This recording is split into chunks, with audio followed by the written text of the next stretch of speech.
Olá pessoal, bem-vindos ao tópico sobre sociedade da informação. Nesse tópico iremos falar bastante sobre o tema de redes sociais. Bom, que é um tema muito polêmico, né, e atual, com discussões legais e jurídicas e até políticas, né? Mas prometo a vocês que não vou entrar nessa polêmica, apesar de que pretendo apresentar, né, outras tão polêmicas quanto, tá bom? Bom, vamos apresentar alguns assuntos, né, na área de ciências sociais e da psicologia e também da área tecnológica, mostrando os impactos e as consequências que a tecnologia tem causado nas redes sociais. Tá? Rede social não é um conceito novo, tá, gente? Não existia antes, né, do uso desse nome redes sociais, né, pela essa rede tecnológica que temos hoje, né, o Facebook da vida. Tá? Bom, esse tópico foi dividido em duas partes também, tá? Então, vamos ver aqui. Então tá. Nessa primeira parte, a gente vai discutir as redes sociais e o conhecimento. Tá? Então esse é o foco principal. Opa. Esse é o foco principal, né, dessa primeira parte. E na segunda parte, redes sociais e a organização social. Tá? Então, nessa primeira parte, a gente vai apresentar antes o conceito sobre computação ubíqua, que é um conceito que a gente vai utilizar bastante, né? Vai precisar para explicar algumas consequências das redes sociais. Tá? Vamos lá então. O assunto então é computação ubíqua.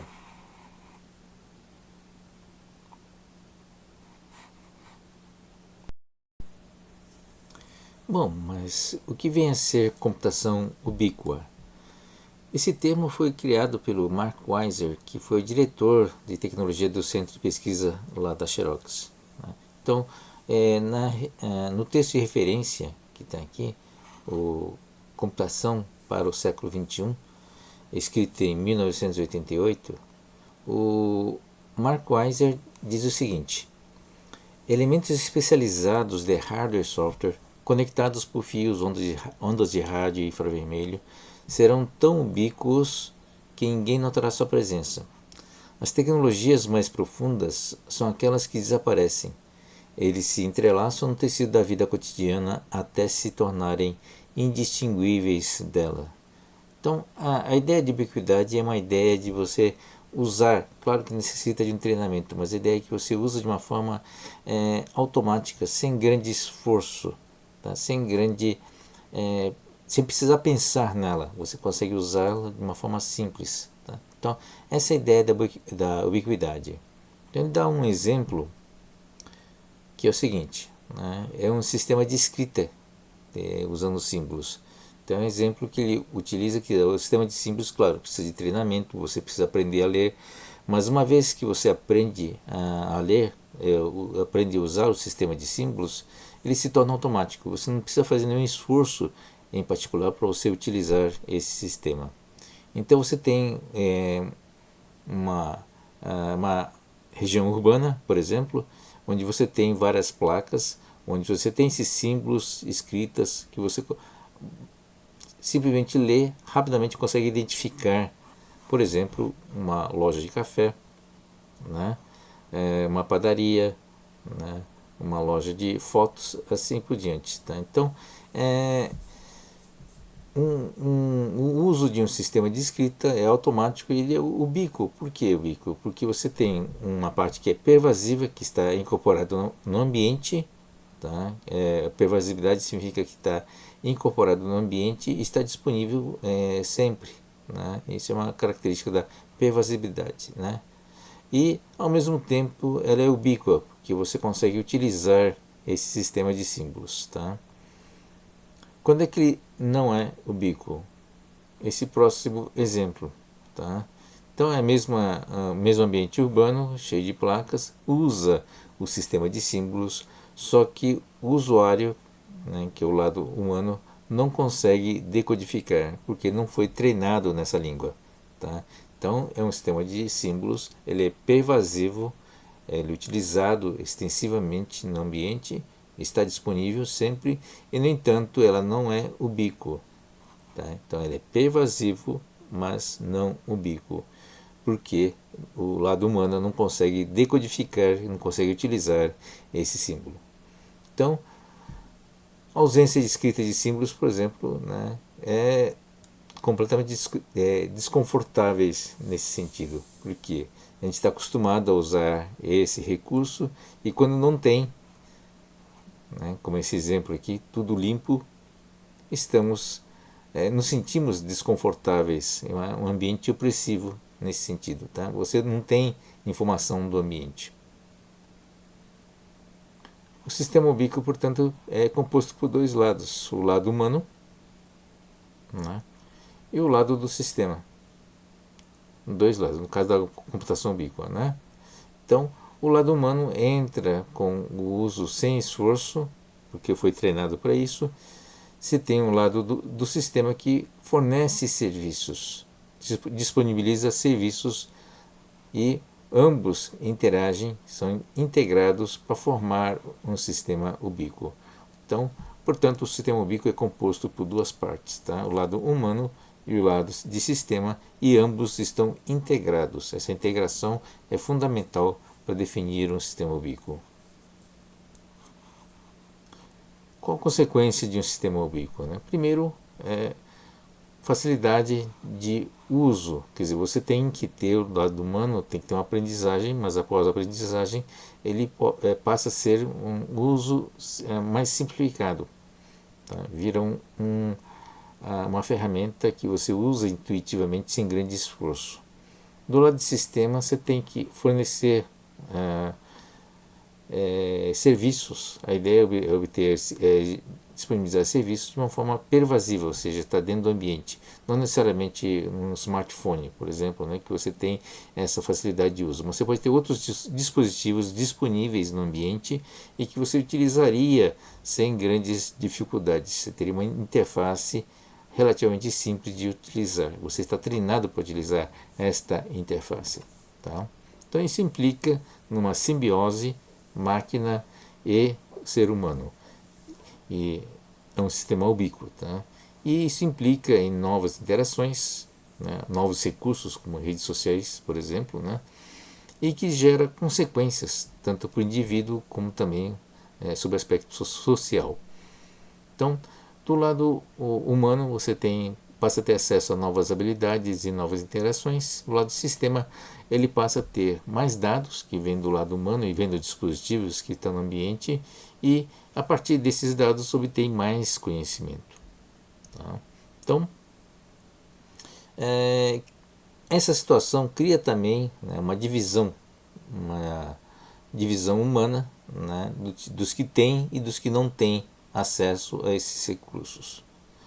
Do lado do sistema, você tem uma questão um pouquinho mais polêmica, do tipo, quem tem acesso ao sistema, ou quem disponibiliza esse sistema, quem possui, quem controla, né, e quem fica com os dados e quem fica com os conhecimentos.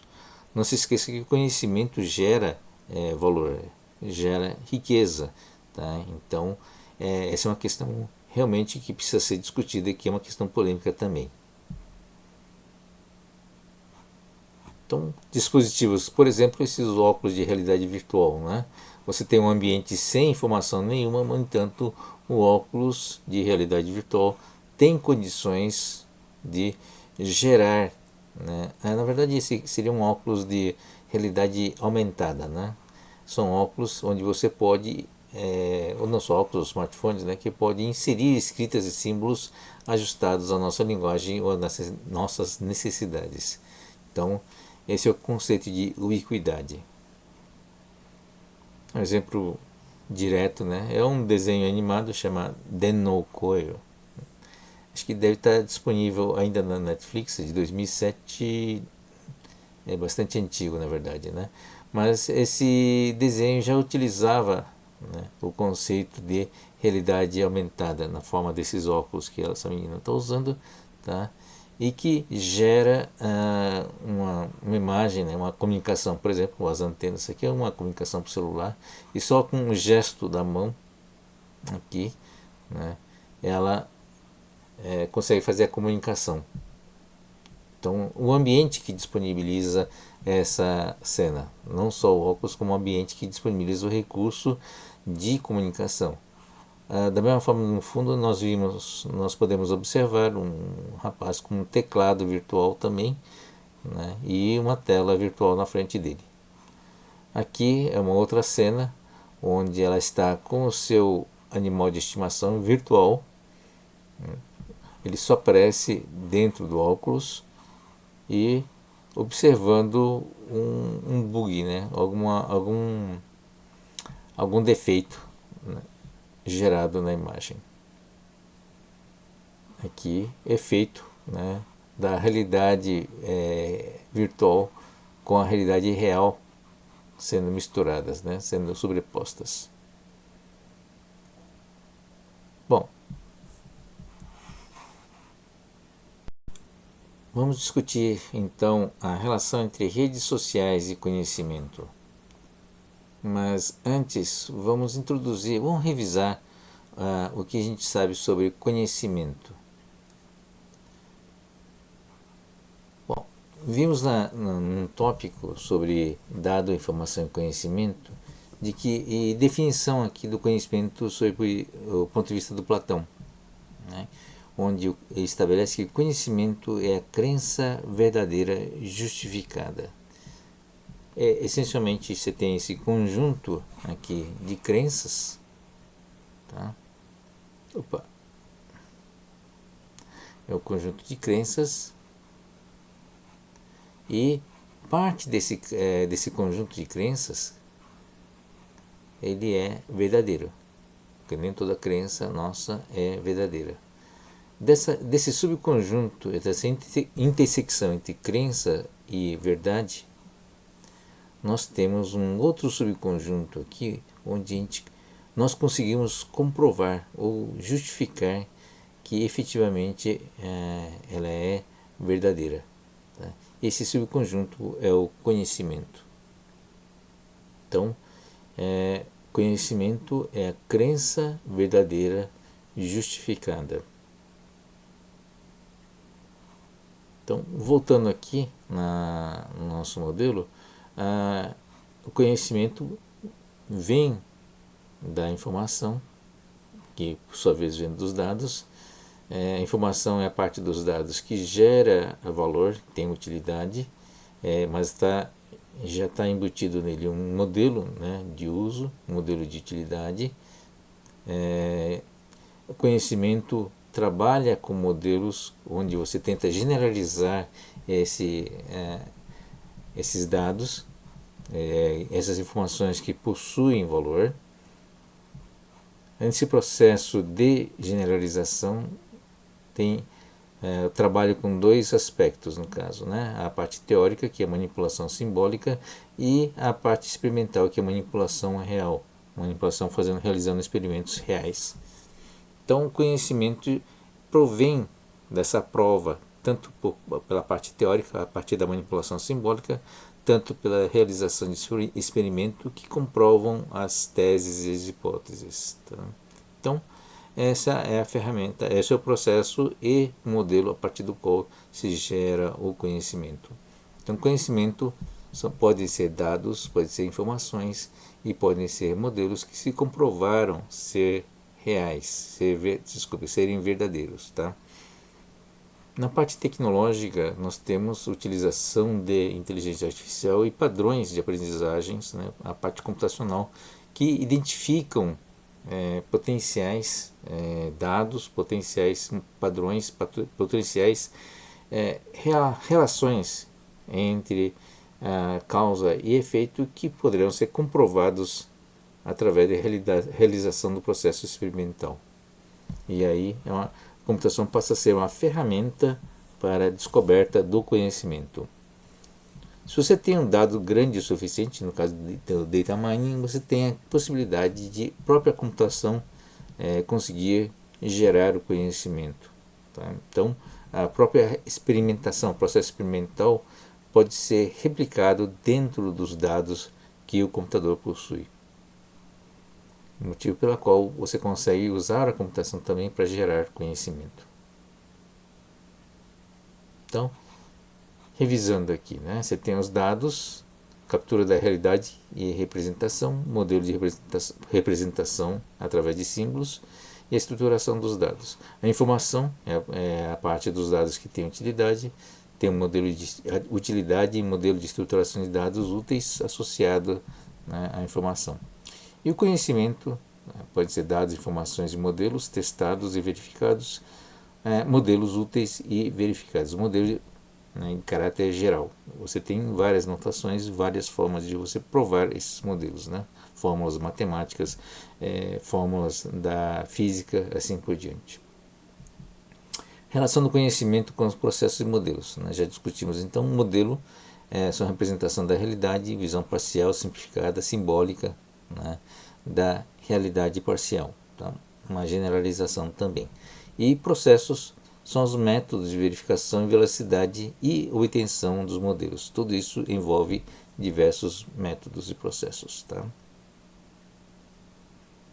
Expandindo um pouco essa área aqui, vamos discutir um pouco a parte de crenças.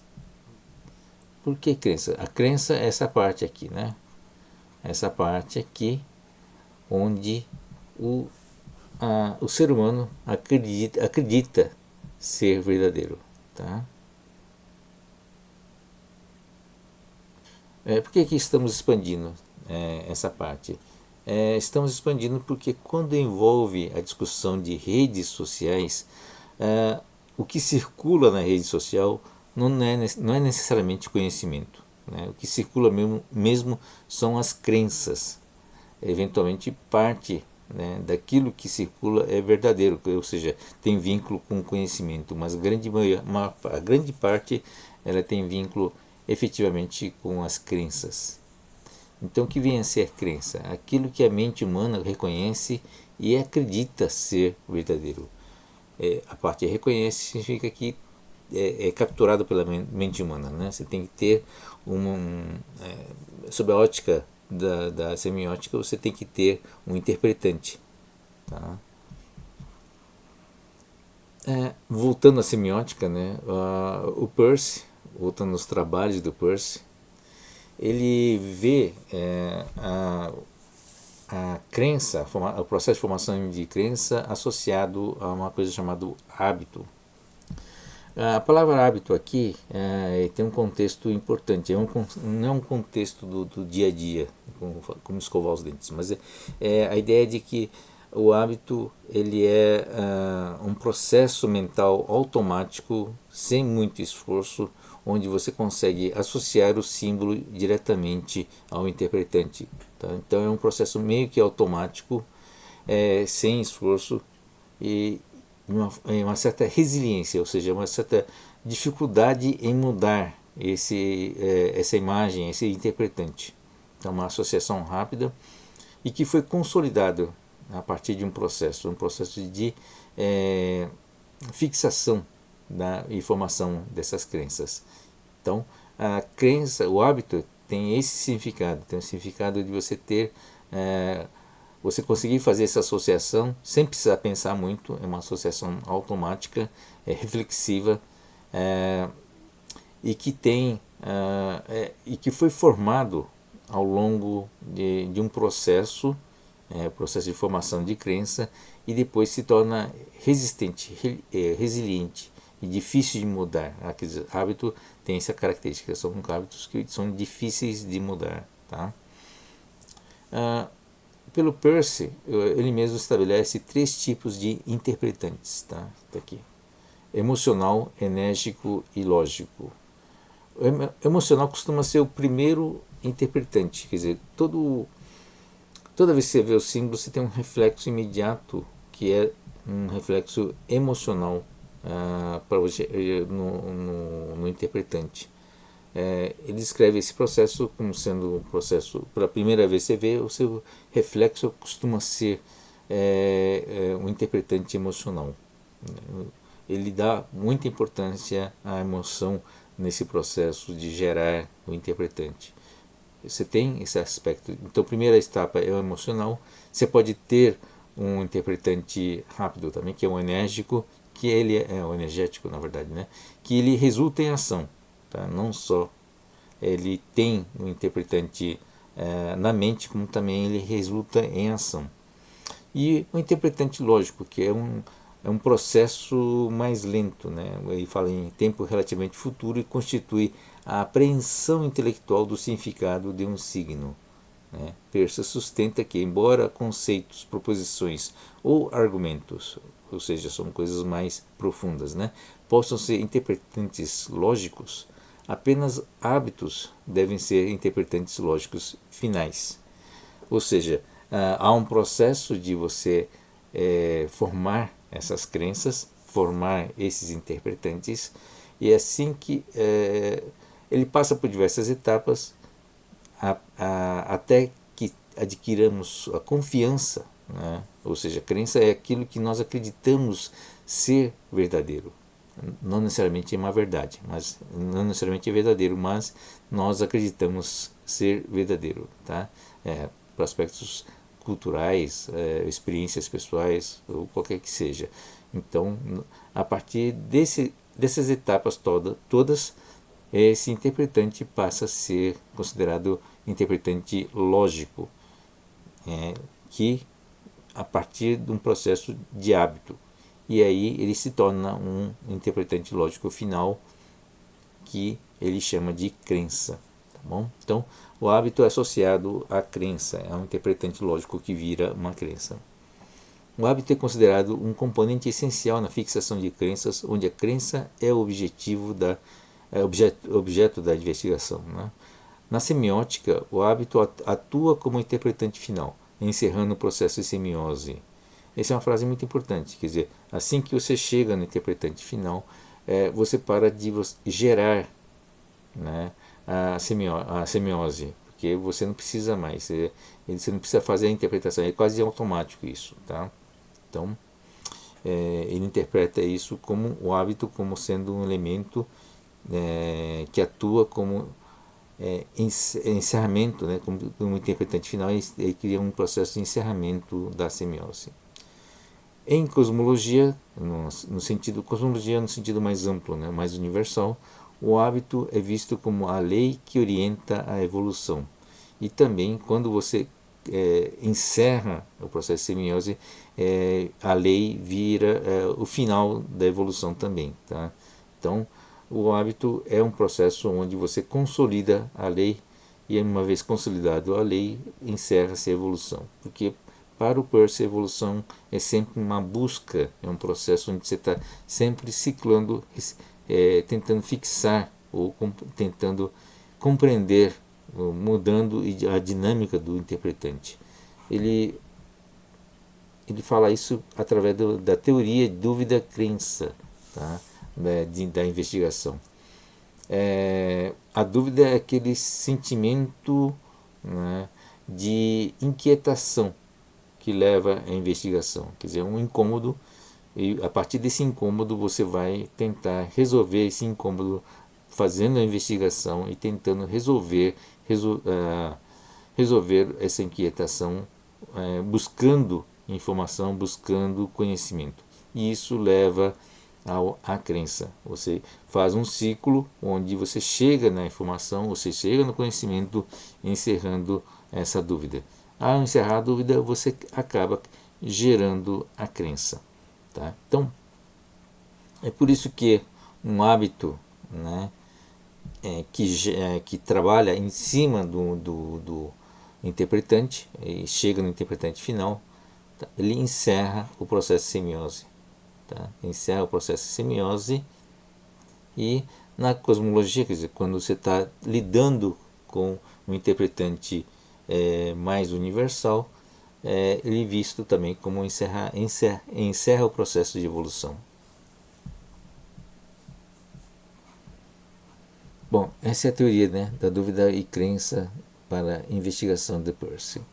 O Peirce distingue também dois tipos de crenças. Crenças que ele chama de naturais ou práticas e as crenças da vida prática, desculpe, as crenças teóricas ou científicas, tá?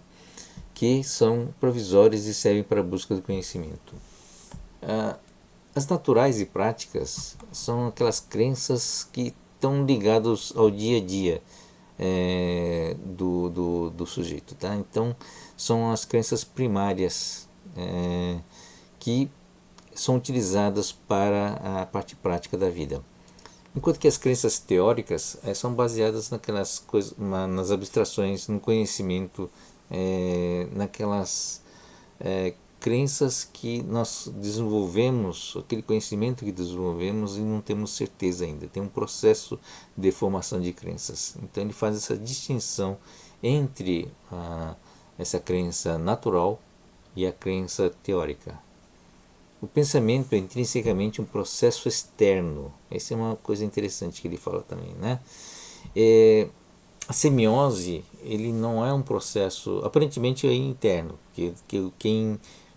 o pensamento para nós é um pensamento, uma coisa interna, mas para o Peirce, a semiose é uma coisa muito mais ampla, onde nós somos parte desse processo, tá? Então é uma rede, você está inserido numa rede de semiose, e a mente, que ele fala, que ele é um processo externo, essencialmente. A mente não é apenas individual, mas também social e distribuída, tá? Influenciando a formação de crenças e prática do conhecimento. Então, ele afirma que a semiose é um processo coletivo. Ele define uma coisa chamada mente social, que é uma entidade, são redes onde, a partir do qual são criadas e trabalhadas principalmente as crenças do tipo teórica, tá? Então tem a parte dessa crença que formam a parte operacional. Então, mentes sociais são redes operacionais de crenças que regulam o comportamento dos grupos, e a interação social e a linguagem são fundamentais para o desenvolvimento da mente individual. Veja que interação social e linguagem são criações coletivas. Foi um processo de evolução onde você vai criando coletivamente, ou seja, faz parte da mente social. E essa mente social, essa parte coletiva, é que entra na mente individual. Ou seja, ele vai sendo o indivíduo, na verdade, ele é parte do processo, mas a sociedade, a estrutura, a mente social, ele está na parte superior, ele é acima da mente individual. Então, apesar do indivíduo, o próprio Peirce fala, apesar do indivíduo contribuir para o crescimento da mente social, ele é apenas uma parte pequena desse processo, tá? É interessante essa visão de mente social. Então, para ele, só para resumir, né, pensamento é um processo externo. Bom, poder das redes sociais.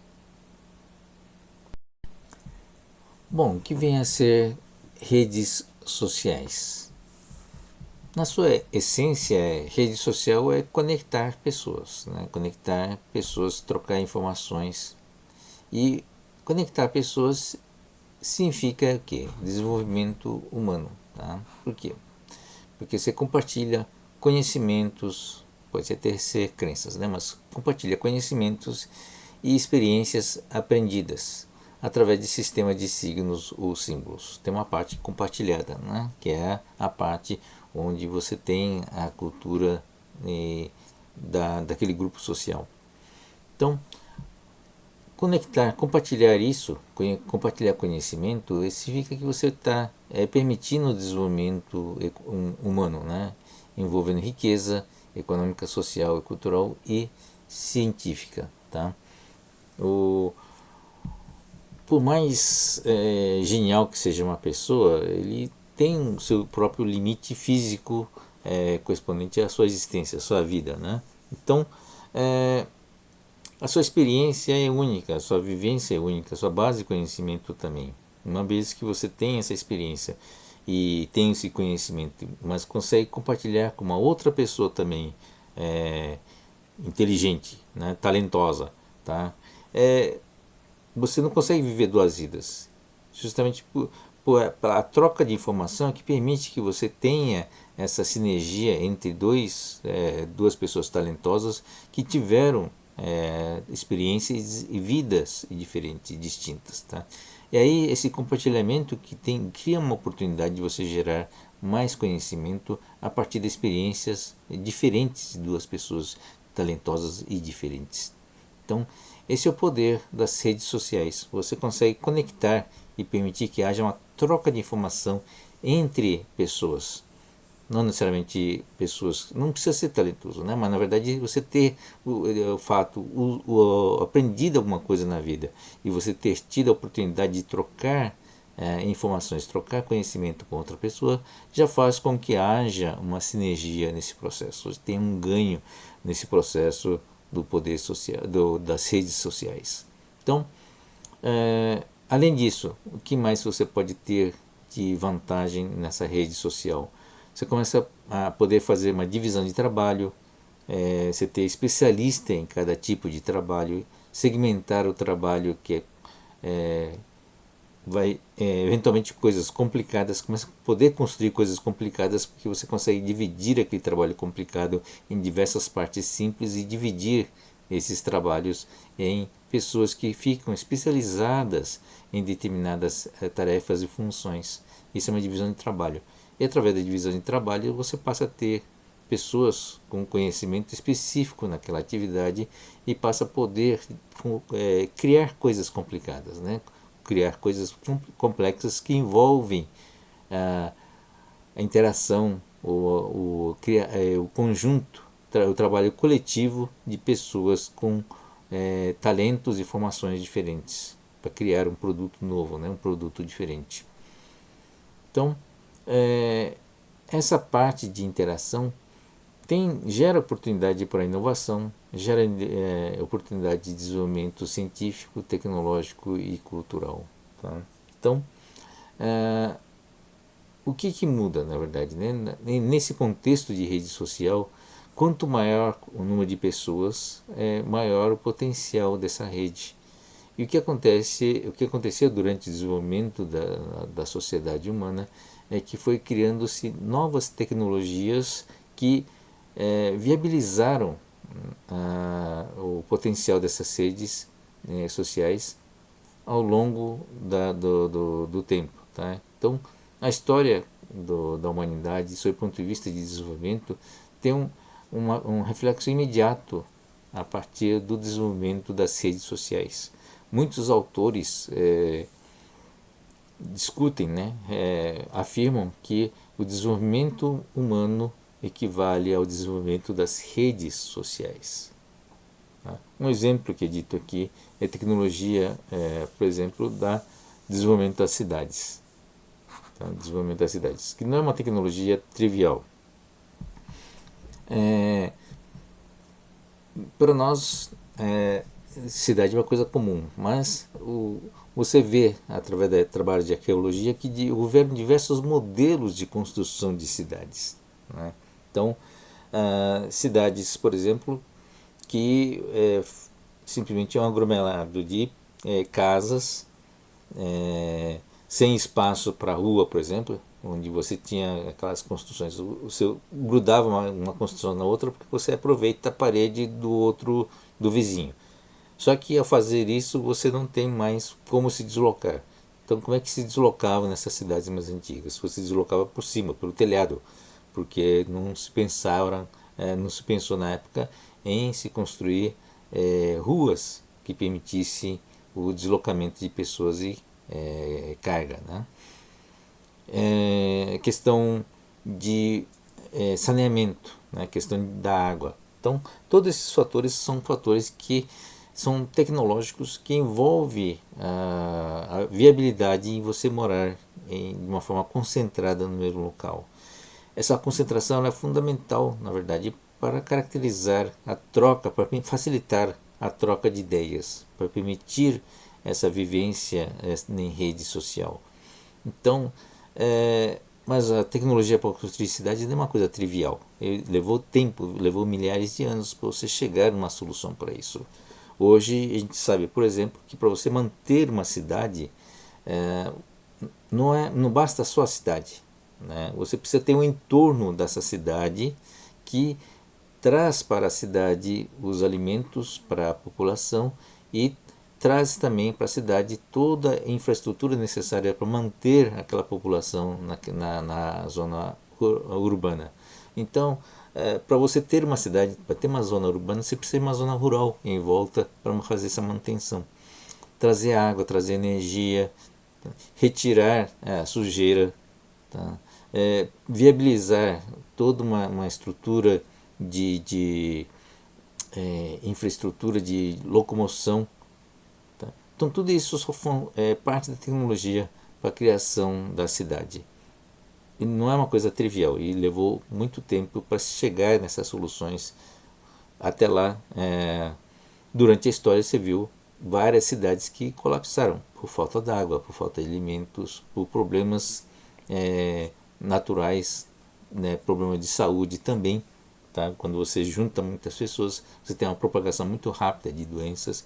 Então todos esses elementos tiveram que ser resolvidos com a evolução tecnológica. Tá? Bom, conectar pessoas, né? Então, um dos conceitos importantes, né, na conexão das pessoas é o entendimento de que você está trocando interpretantes, né? Esse é um conceito importante sob o ponto de vista da semiótica. Tá?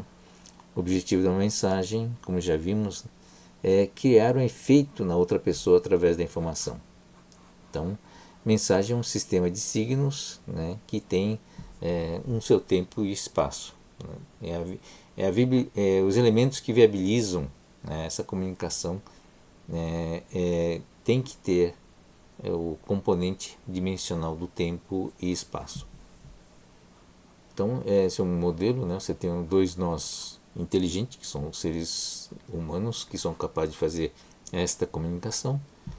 Conexão da informação tem os elementos de quantidade e qualidade, mas é feitos principalmente a semiose. Você está trocando, na verdade, de interpretante de um lado para o outro.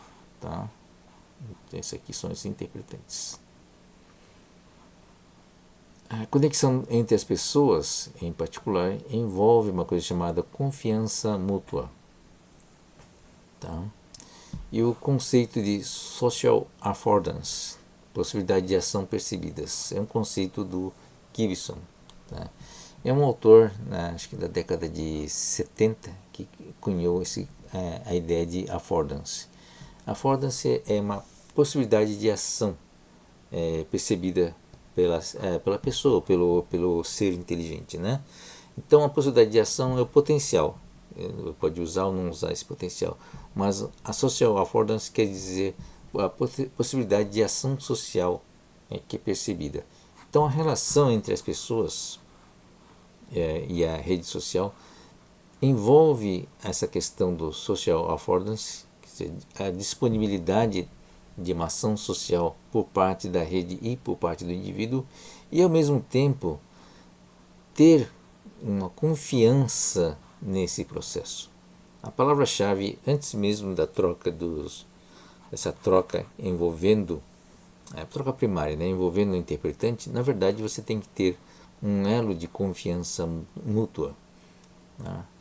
Mutual trust em inglês, tá? Por quê? Essas relações não necessariamente são positivas, né? Então, você tem vários tipos de relacionamentos envolvendo emoções e influências. As relações sociais tem vários tipos, né? Trabalho, educação, organização. Você tem um processo de coevolução, onde as duas entidades, não são entidades pessoas, a rede social, ele pode desenvolver através da troca de conhecimento e através de um ambiente social adequado. Então, você pode ter todas essas interações, né, que são interações colaborativas confiáveis, mas pode não ter. Você pode ter uma interação destrutiva. Tá? Tá? Então, por isso que a confiança mútua é a base para as redes sociais. Então, antes mesmo da troca de informações ou de conhecimento, se você não tem confiança, você não vai confiar na mensagem ou no dado que ou no conhecimento que está sendo enviado. Então, a base, no caso de qualquer relação social, é a confiança mútua. A discussão da rede do ponto de vista qualitativo, a perspectiva do social affordance de sistemas o sistema complexo, né? É uma visão, né? Essa é uma perspectiva importante de que a relação, essas relações aqui envolvendo os elementos, na verdade são essas conexões, são as pessoas, né, e as suas respectivas conexões. Ela não é uma conexão simples numa rede social, ela é relativamente complexa. Então você pode ter, aqui são hubs, né, são nós que se formam um grupo, né, uma famosa bolha aqui, tá, e alguns elos de conexão. Tá? Isso no sentido mais individual, mas depois você tem grupos se conectando-se com outros grupos e vai criando níveis, né, camadas. Tá? Então, ele não é um processo simples, é um processo realmente complexo. Nessas relações, normalmente esse tipo de relação aqui, você tem provavelmente é um influencer, né, ou um nó, né, onde você tem várias conexões. Essa é uma pessoa que tem uma influência maior nesse grupo. Esse aqui é um outro grupo. Você tem alguns elos de contato entre os grupos. Isso forma uma estrutura, a gente chama de estrutura complexa, um sistema complexo e que gera resultados muito complicados de você dimensionar. Tá? É um processo típico de redes sociais, ele tem embute essa complexidade. Tá?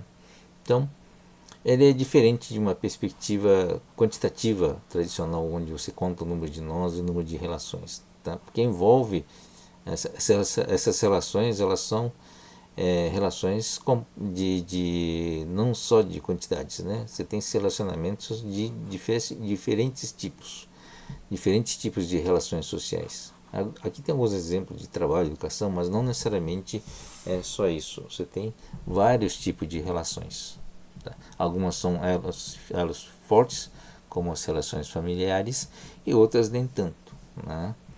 Então, depende realmente desse tipo de relação, depende do grau de confiança mútua, depende do relações, né? O tipo de relacionamento e assim por diante. Né? Então, isso entre uma pessoa e rede, mas na verdade você tem uma rede, né, interdependente de vários graus. Você tem relacionamentos com diversos grupos, na verdade. Né?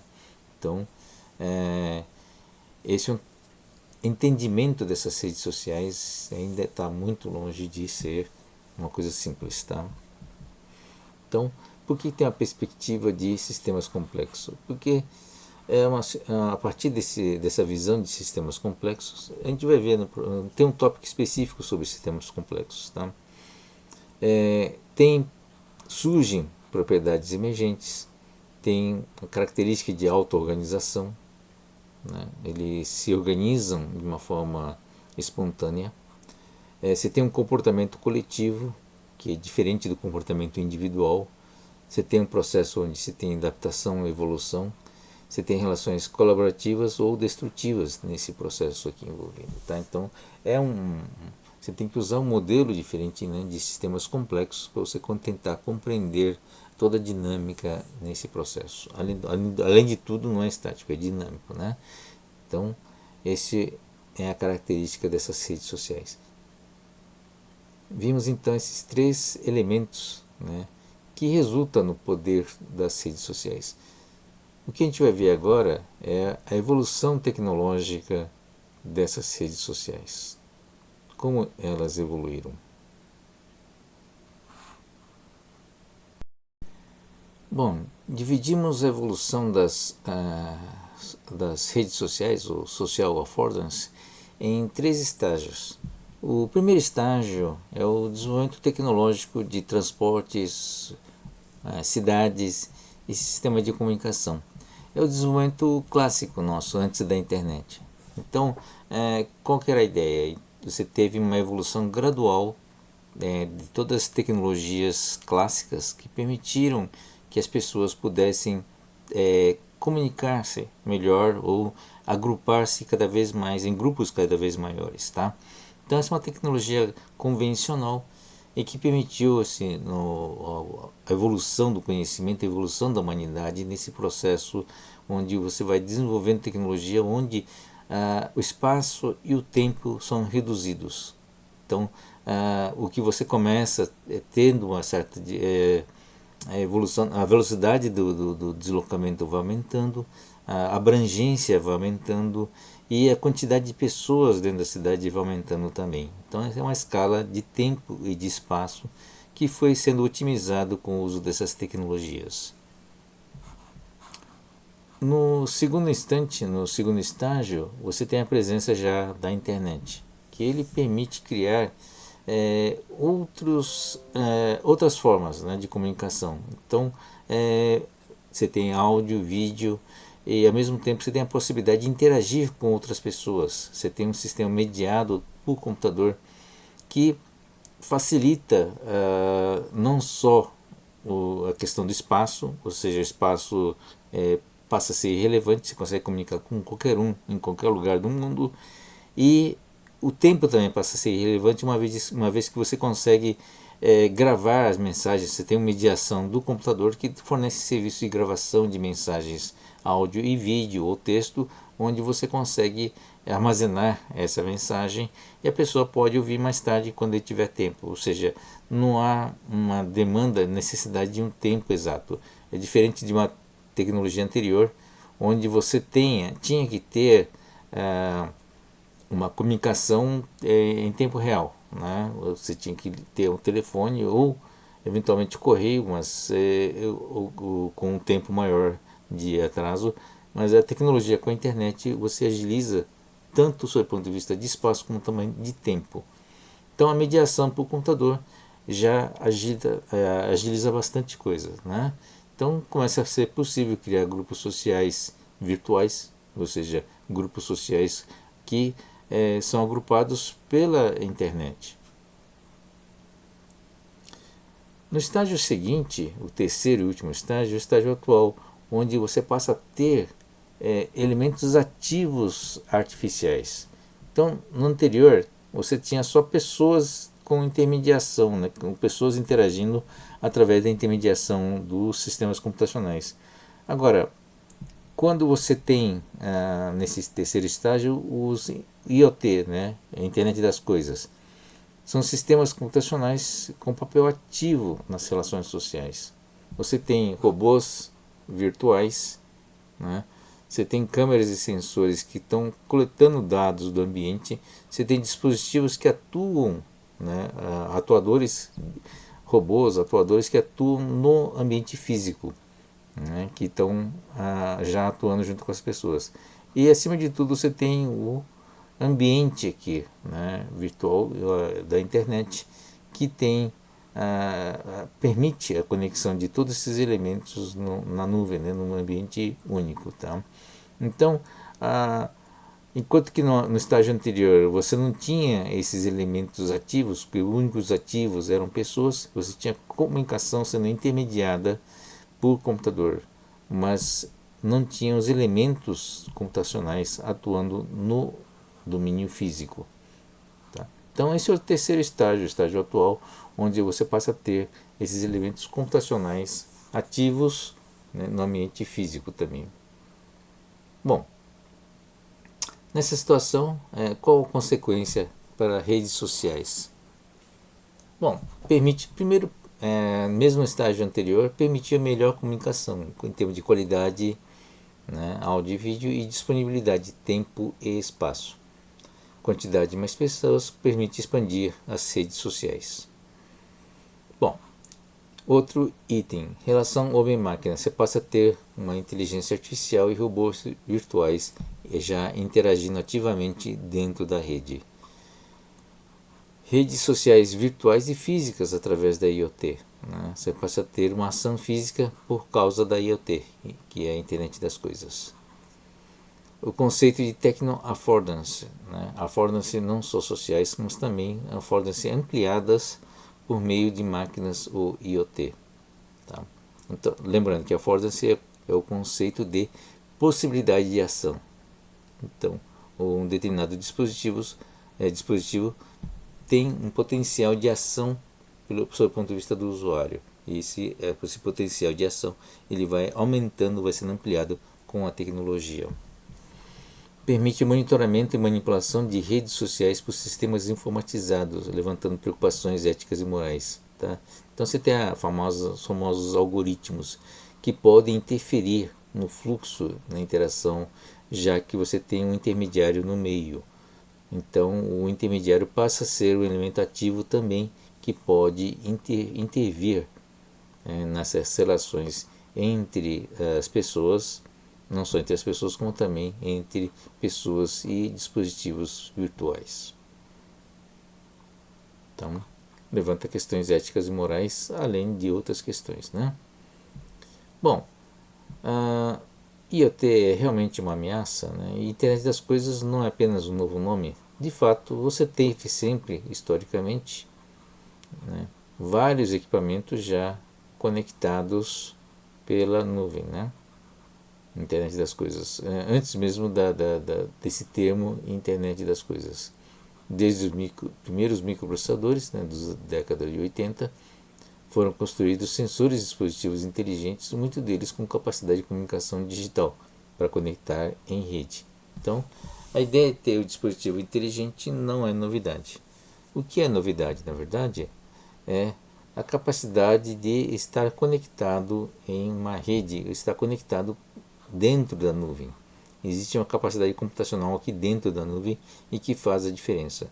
Então, o dispositivo não é só o dispositivo em si, motores, atuadores, sensores e câmeras. É o fato de estar conectado, né, em uma nuvem, na nuvem, através de um processo, através de um servidor aqui central. Isso faz a diferença. Dispositivos agora fazem parte de um sistema computacional maior, construído com propósito. Né? Sistema com propósito. A palavra-chave aqui é o feedback. Tá? Por que feedback é uma palavra-chave? Porque a ação, a atuação, né, desses elementos IoT, eles podem ser realimentados através de sensores. Então você tem a ação e a captura da reação. Então você tem uma realimentação, que é o feedback, tá, que permite checar, né, a ação realizada. Ou seja, você pode fazer uma dinâmica no software, no algoritmo, de tal forma a gerar diversas ações e ver o resultado dessas ações no ambiente físico. Isso se chama feedback. Integradas às redes sociais virtuais, já mediadas por sistemas computacionais, podem manipular a confiança e as relações sociais.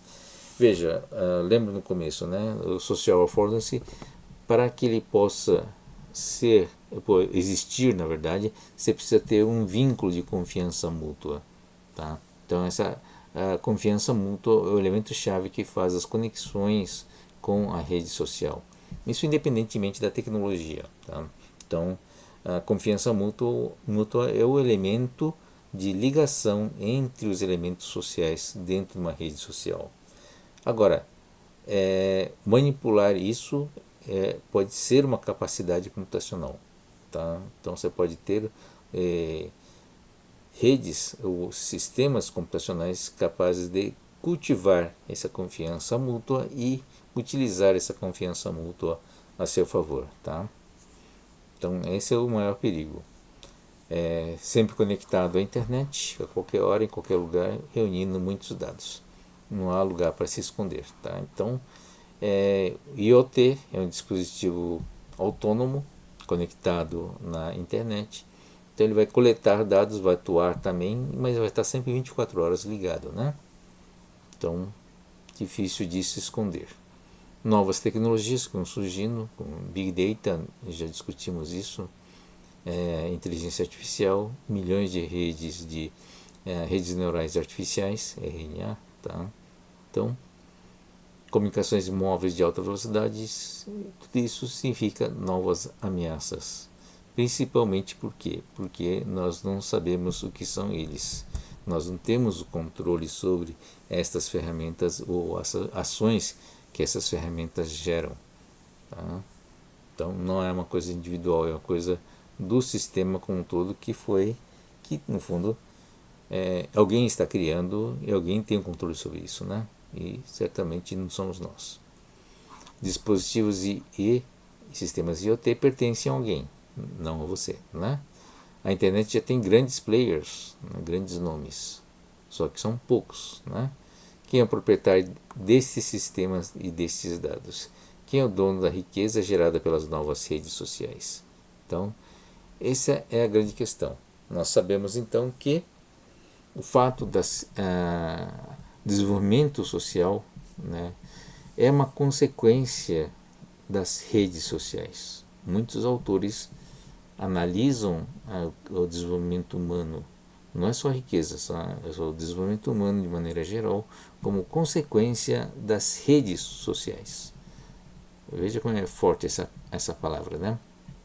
Então, foi a tecnologia que foi permitindo, vocês viram o estágio de desenvolvimento, né? Foi essa tecnologia que foi permitindo que as pessoas pudessem se aglomerar, né, no ambiente urbano, e foi a partir dessa possibilidade do ambiente urbano foi possível criar redes sociais cada vez maiores, divisão de trabalhos cada vez mais sofisticados, que viabilizaram a troca de conhecimento, a inovação, o desenvolvimento humano sob o ponto de vista tecnológico, cultural, de quantidade de conhecimento, etc, etc, etc, que geraram, né, quando você aumenta a capacidade de conhecimento, você gera cada vez mais valor, gera cada vez mais riqueza. E essa riqueza é que explica, né, esse desenvolvimento da troca de conhecimento é que explica todo o desenvolvimento humano nesses tempos, né, esse desenvolvimento explosivo. Por que cresceu de uma forma exponencial? Essa é uma pergunta, né? Por que demorou tanto tempo, né, das cidades para chegar onde estamos? E por que nesses últimos 100 anos teve um desenvolvimento tão explosivo, né, na tecnologia, no desenvolvimento do conhecimento humano? Por que isso? Né? Então, a explicação é relativamente simples. É a explicação da escala decorrente da rede social. A viabilização da rede social 100 anos atrás, da urbanização, que é recente, é que gerou todo esse ambiente propício para você desenvolver uma grande quantidade de conhecimento. Tá? Então, você junta pessoas, juntar pessoas, você está juntando experiências, você está juntando conhecimento especializado, você vai dividindo o conhecimento cada vez mais para especialistas. Esses especialistas vão se aprofundar naquele tema de uma forma específica, e isso vai gerando cada vez mais conhecimento. Tá? Então, conhecimento e inovação. Tudo isso é consequência de um processo chamado rede social. Agora, a rede social, vimos agora nos estágios evolutivos da rede social, você tem o uso da tecnologia que vai melhorando cada vez mais esse volume. Então, mesmo no estágio anterior, voltando aqui, né? Desculpe. Voltando aqui, no segundo estágio. Só isso já é uma grande, né? Essa é uma coisa recente de últimos 20, 30 anos, né? 20 anos na verdade, tá? Onde você passa a ter um ambiente da internet onde você conecta as pessoas independentemente do local ou do tempo, tá? Então, só com isso você tem uma criação, uma enorme criação de conhecimento. Não é à toa que as maiores empresas do mundo são todas ligadas à internet, né? Tem todos ligados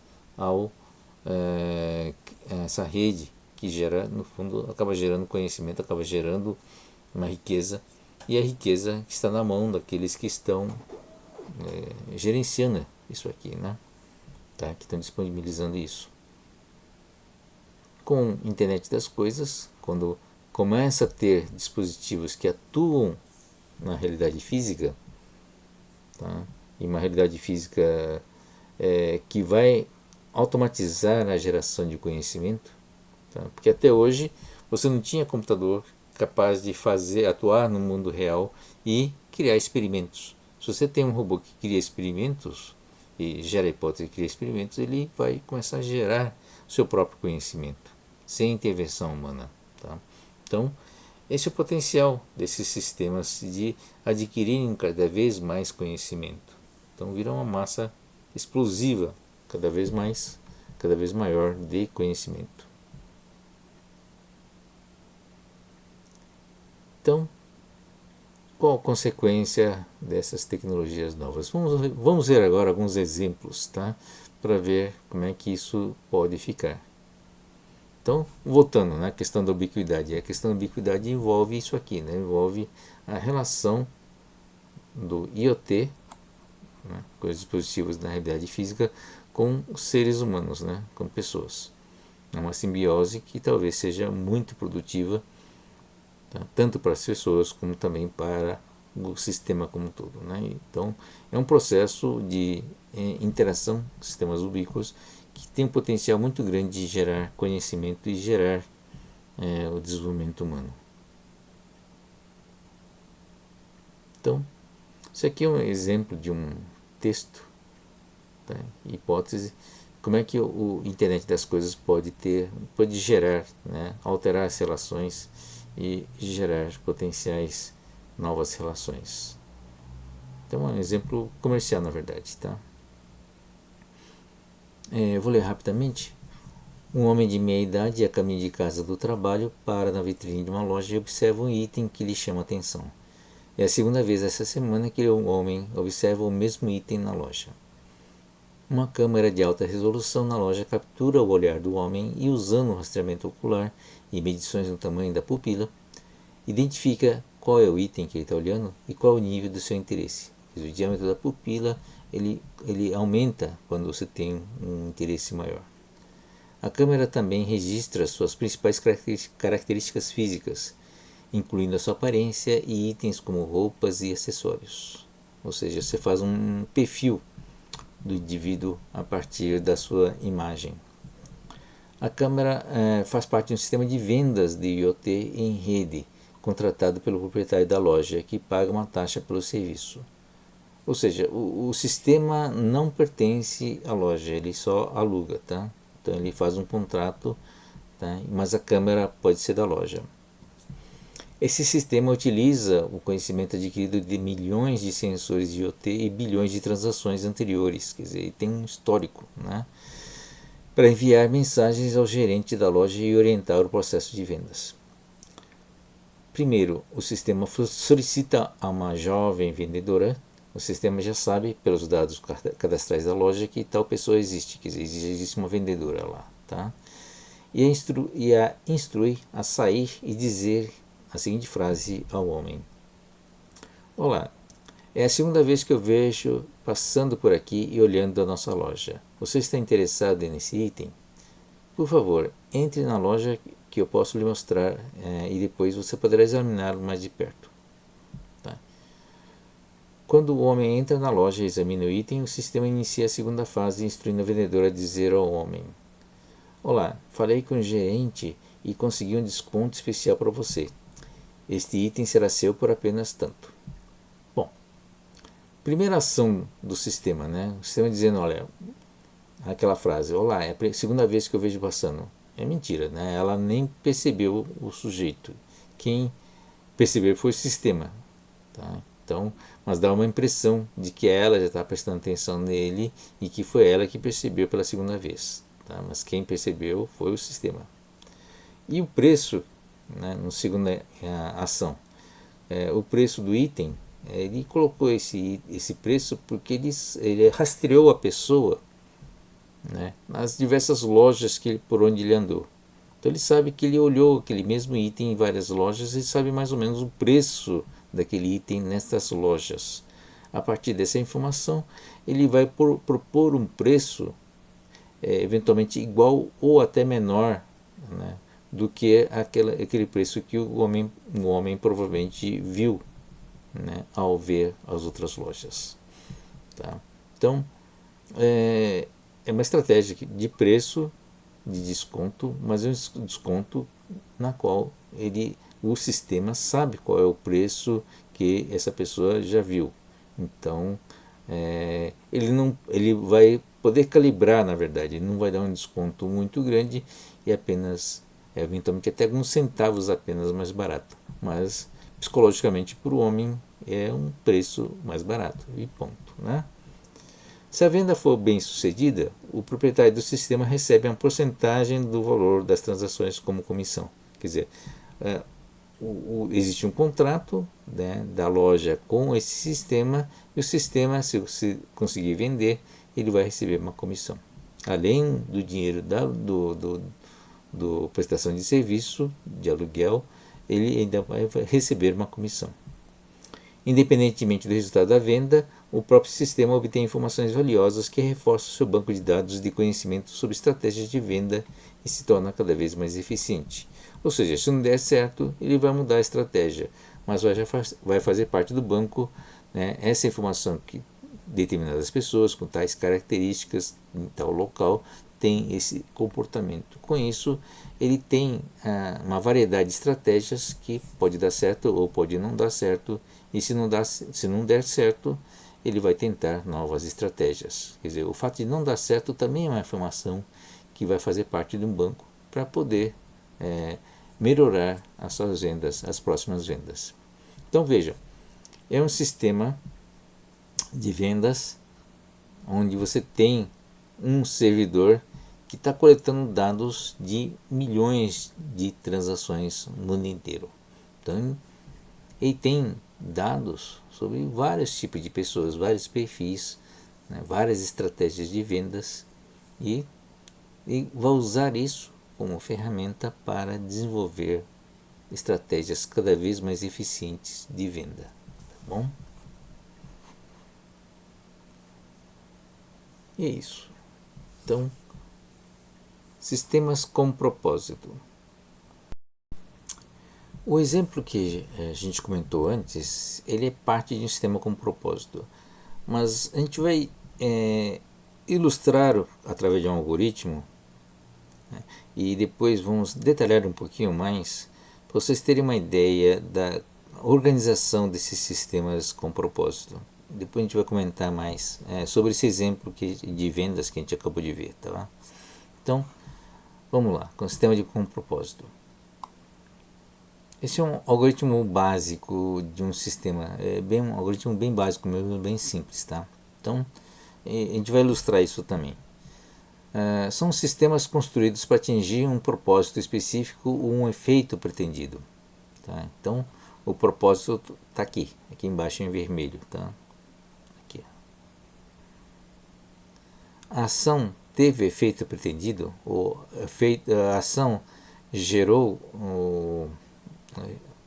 atendeu o propósito, né? Então essa é a pergunta que está aqui, tá? Dependendo da resposta, sim ou não, ele tem dois loops, tá? Tem uma malha de percepção e a malha de ação. Então vamos ver uma malha de percepção. Ele tem um sim, quer dizer, atingiu o efeito desejado, ele volta nessa malha 1, né, malha de percepção, e tem a parte sensor que identifica e mede o efeito, tá? A ação é identificar e medir o efeito, que é o parâmetro de comparação que está sendo usado aqui. A ação teve efeito pretendido. Então ele fica nesse loop aqui. Agora, caso não atinja o propósito, tá? Então ele pode ter uma ação de determinar novas ações. Você está usando um arquivo de dados que tem resultado das ações. A gente vai detalhar um pouquinho mais. Determina novas ações consultando o arquivo de dados.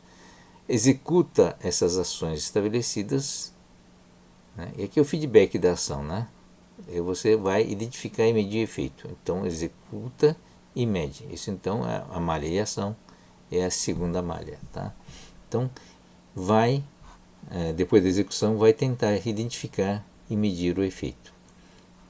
Tá? Então, o que o arquivo de dados tem? O arquivo de dados tem as ações que foram executadas, qual o resultado deles, e vai tendo o histórico, né, do resultado dessas ações. Então, é um arquivo onde, a partir do qual ele vai aprendendo o efeito dessas ações, execução dessas ações e efeito delas aqui. E se está atendendo ou não o efeito, na verdade é uma margem de erro, né? Se aumentou ou não o erro em relação ao efeito pretendido.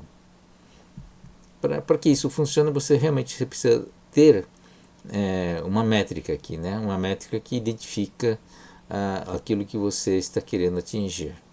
Ou seja, você não consegue controlar aquilo que você não consegue medir. Tá? Então, isso é uma máxima na área de controle. Isso é um propósito genérico. Então, qualquer propósito, né, é bem simples esse algoritmo. Né? Então, qualquer propósito, se você quer, por exemplo,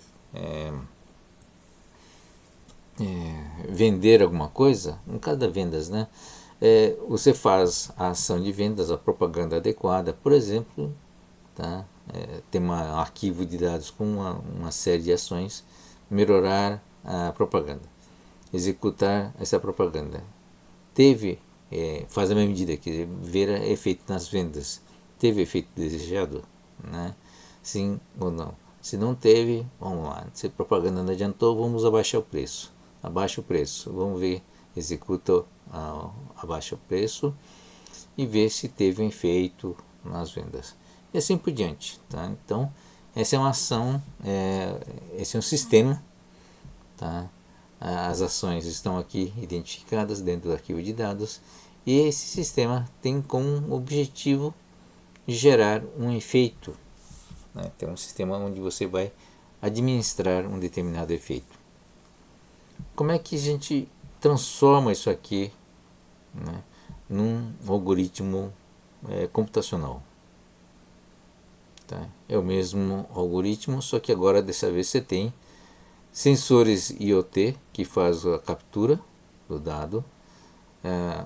Aqui o DM é uma máquina aqui para no fundo os dados vão para um Big Data, e aí você tem um Big Data, análise do Big Data, né, através de Data Mining, para identificar, DM é Data Mining, né, para identificar se o efeito ocorreu, o efeito desejado ocorreu ou não.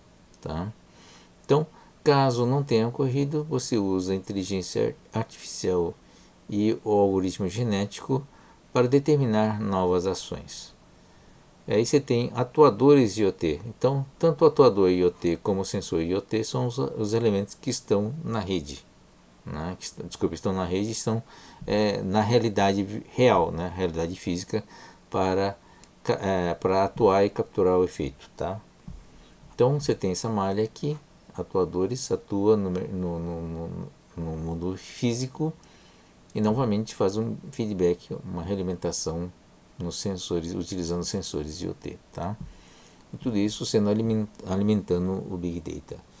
Então, você tem essas ferramentas hoje, né?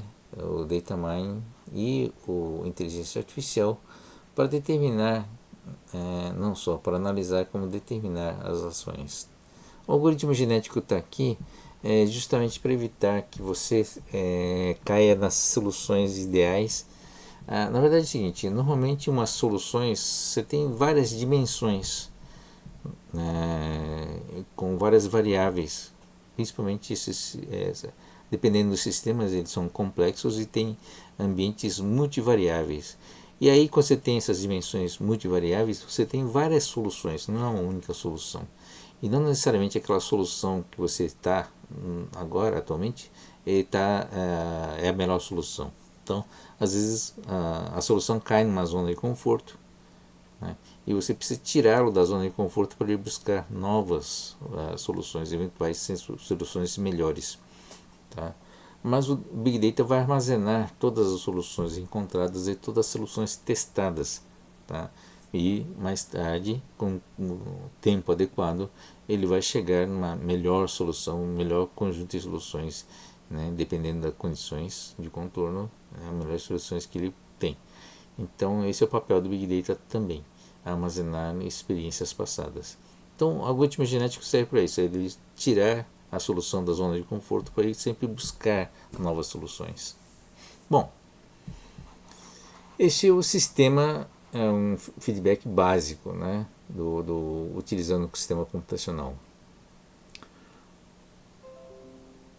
Bom, o exemplo desse sistema com propósito, né, eu vou aplicar um exemplo bem radical, tá, que é esse aqui, né, do julgamento do Eichmann. Tá? Não sei se vocês conhecem a Hannah Arendt. Ela se define como cientista social, mas na verdade ela é mais uma filósofa, né? Acho que é mais uma conhecida como filósofa, tá? Na verdade, tá? Mas ela se define como cientista social, é da década de 1960. Ela foi mandada, na verdade, o Eichmann é um alemão nazista que foi capturado pelo Estado de Israel e foi ser julgado em Jerusalém, né? O julgamento de Adolf Eichmann, e o jornal The New Yorker mandou a Hannah Arendt como jornalista, na verdade, né? Ela já era famosa com seus textos sociais, na área de ciências sociais, e a Hannah Arendt, ela é judia, né? Fugiu do nazismo, né? Na época certa, e estava morando nos Estados Unidos, estava morando em Nova York, tá? Então o jornal achou adequado enviar essa pessoa, né, a Hannah Arendt, justamente pelo conhecimento que ela tem, para analisar e reportar o julgamento que estava sendo realizado em Jerusalém. Então Eichmann foi capturado, acho que foi capturado na Argentina, e depois foi mandado para o Jerusalém para ser julgado. E o que ela reportou? Na verdade, reportou uma coisa muito interessante. Tá? Então, esse aqui é um trecho da reportagem dela, né? Desde Sócrates e Platão, costumamos chamar o pensamento de estar envolvido naquele diálogo intencional entre mim e mim mesmo. Tá? Então, Sócrates era aquele filósofo grego onde ele trabalhava o diálogo, né, o discurso, para você chegar à verdade. Tá? Então, é uma tradição grega. Então, você tem um diálogo intencional entre mim e mim mesmo que faz pensar. Ao se recusar a ser uma pessoa, Eichmann renunciou completamente àquela qualidade humana mais definidora, a de ser capaz de pensar. E, consequentemente, ele não era mais capaz de fazer julgamentos morais. Essa incapacidade de pensar criou a possibilidade de muitos homens comuns cometerem atos malignos em uma escala gigantesca, como nunca antes se tinha visto. É verdade que tenho considerado essas questões de uma forma filosófica. A manifestação do pensamento não é o conhecimento, mas é a capacidade de distinguir o certo do errado, o belo do feio. E espero que o pensamento dê às pessoas a força necessária para evitar catástrofes nesses raros momentos em que as coisas ficam difíceis. O que ela falou, na verdade, né? Tá? Bom, quem é esse Eichmann? Esse Eichmann, ele era o chefe, não sei se é exatamente o chefe, mas ele é um dos responsáveis lá do campo de prisioneiros de Auschwitz. Qual que era a função dele? Né? Qual que era a ação dele? É matar o máximo de judeus. Então tinha um sistema com propósito, que é matar os judeus de um efeito mais rápido e mais barato possível. Então ele analisava o resultado, determinava novas ações, e dependendo das novas ações, né, fazia um feedback e identificava se realmente tinham atingido aquele objetivo pretendido. Então ele era um operador desse sistema cujo propósito era matar o máximo de judeus a um custo mais barato possível e mais rápido possível. Tá? Então ele foi desenvolvendo várias técnicas, inclusive chegou à câmara de gás. Tá? Então esse é o trabalho dele. O que ele falava no julgamento? Né? Ele falava assim, olha, eu não tenho nada contra os judeus. Eu simplesmente sou um operador desse sistema. Não fui eu quem criou esse sistema, nem fui eu que estabeleci o propósito desse sistema. Tá? Então ele nunca questionou. Ele sempre foi uma pessoa extremamente burocrata. A definição da Hannah é de que é uma pessoa comum, extremamente comum, né, que só faz o trabalho dele e queria fazer o trabalho bem feito. É um cara burocrata, é um operador do sistema. Tá? Então, essa questão do propósito é uma questão muito relevante. É o seguinte, tá? Se você vai discutir a questão moral, eventualmente não é uma questão de você discutir o sistema em si, mas discutir o seu propósito em primeiro lugar. A questão moral está no propósito. E o propósito é uma característica inerentemente humana. Né? Por quê? Porque uma máquina não tem propósito. Né? Um robô não tem propósito. Qual é o propósito de um robô? O propósito do robô é servir e atender o propósito do humano, né? Atender a necessidade do humano. Qual o propósito de um sistema? Um sistema não tem propósito nenhum. Tá? O propósito é estabelecido pelo ser humano, que é ele que vai montar esse propósito e vai montar o sistema para atender o propósito. Tá? Então, essa é uma distinção muito importante. Essa é a compreensão muito importante. Tá? O que é o propósito? Então, o propósito vem da necessidade, vem da característica do objetivo do ser humano, e a partir desse objetivo você cria o sistema, você cria a máquina. Então a questão moral é discutir antes de o sistema ser construído, né? Por que o sistema vai ser construído? Por que devemos construir esse sistema? Essa é uma discussão, né, moral antes do sistema. Uma vez com o sistema implantado, dificilmente, pelo menos na opinião da Hannah, dificilmente a pessoa que estava dentro do sistema iria questionar moralmente isso aqui. Ele simplesmente vira um operador, vira uma peça dentro desse sistema. Tá? Então, todos que estavam aqui dentro desse sistema eram simplesmente operadores que não questionavam, né, a função e o propósito desse sistema. Então, a Hannah foi muito criticada, né, por Hannah Arendt, porque na opinião dela o Eichmann é simplesmente uma pessoa estritamente burocrática, né, é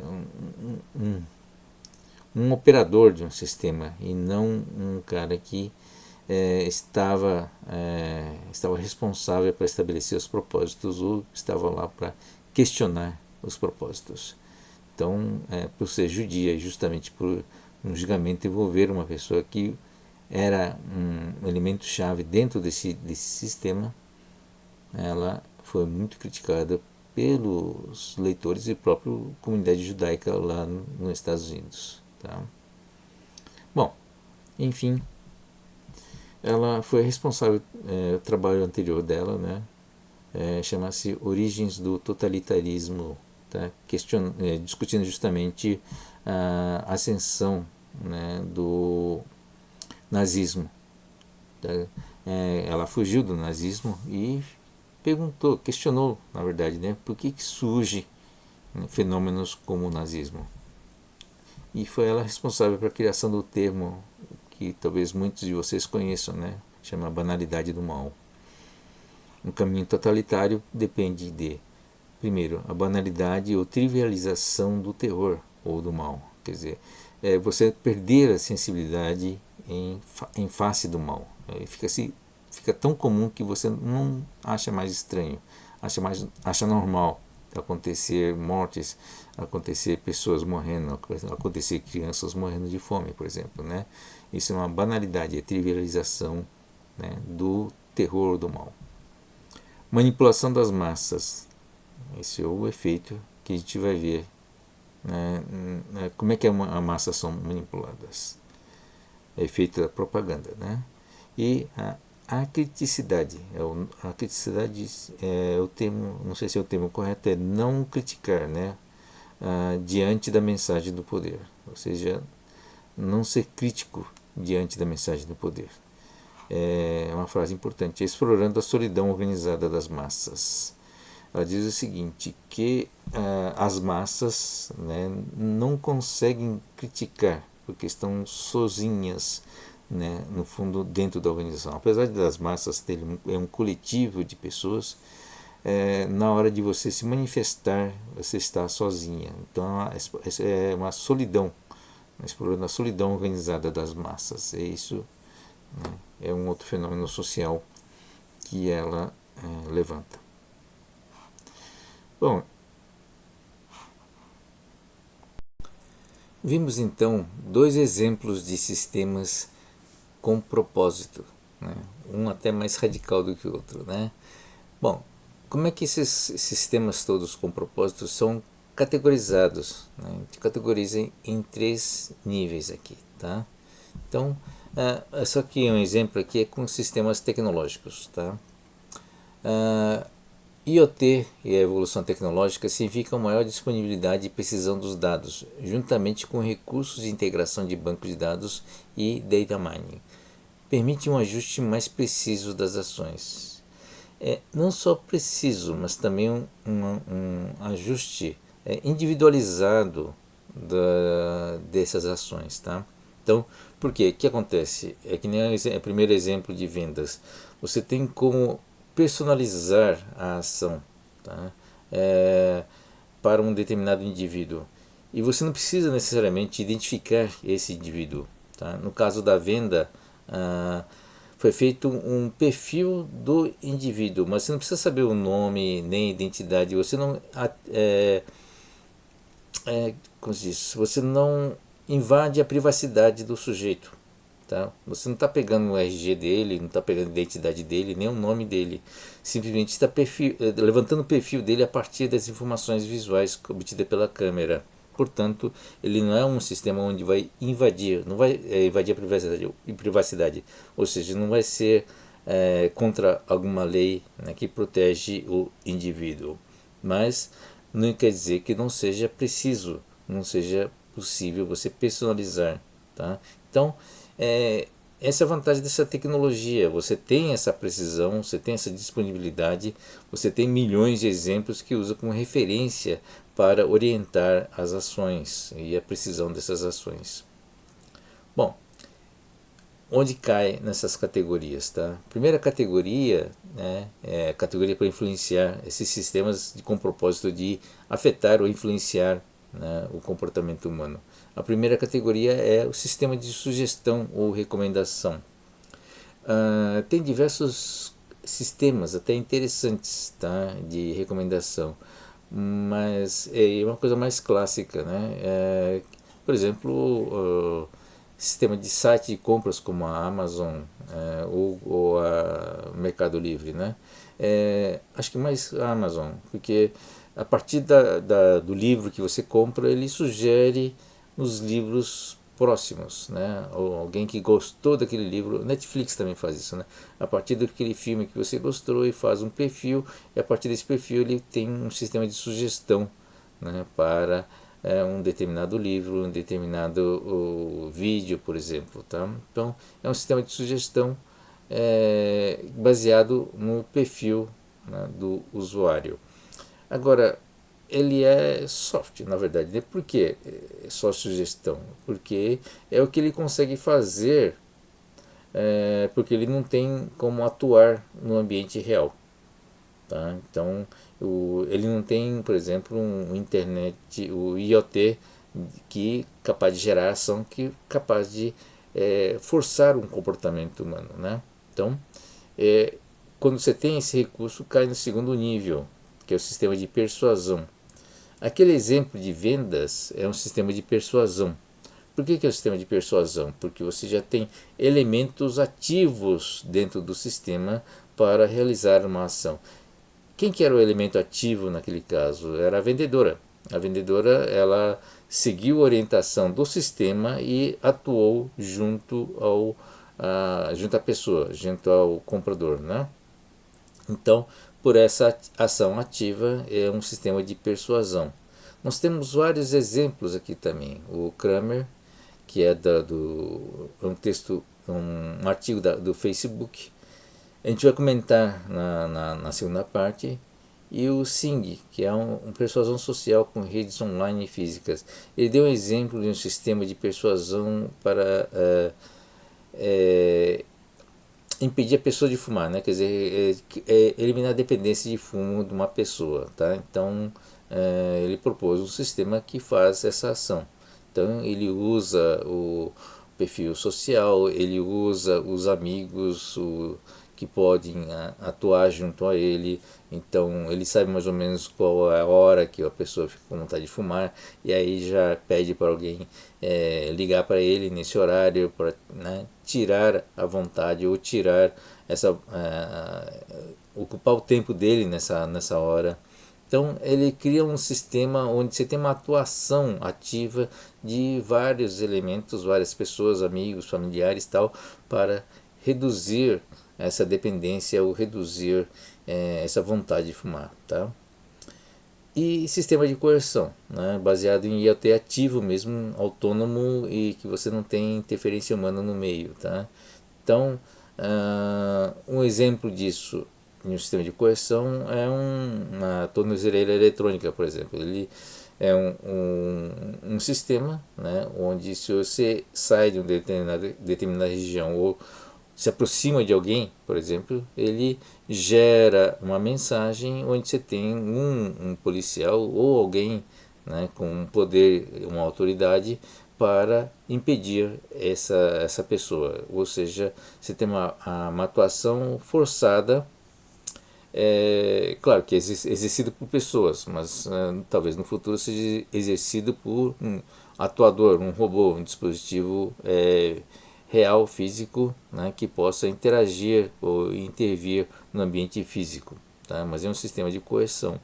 Um outro exemplo é um sistema de frenagem automática, por exemplo, né? Você tem uma detecção de uma situação perigosa, né? E aí você tem uma atuação sobre o freio do automóvel, um sistema de coerção que força uma situação independente da vontade do motorista, tá? Então, esses sistemas de vários níveis, né? Sugestão, persuasão, coerção, é como toda tecnologia, né? Não são necessariamente ruins. Eu dei o exemplo de coisas que têm uma aplicação prática boa, tá? Então, a tecnologia, na verdade, não tem um aspecto, apesar de eu ter dado exemplo lá do Auschwitz, né? A tecnologia em si não é um problema, tá? O problema é realmente sempre a questão moral e a questão ética está no uso da tecnologia, tá?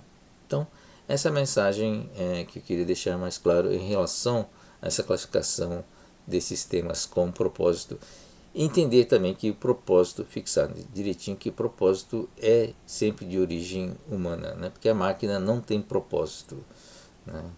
Quem que construiu a máquina, quem construiu o sistema, quem especificou o sistema, né, foi para um determinado propósito, e essa é uma ação humana, tá?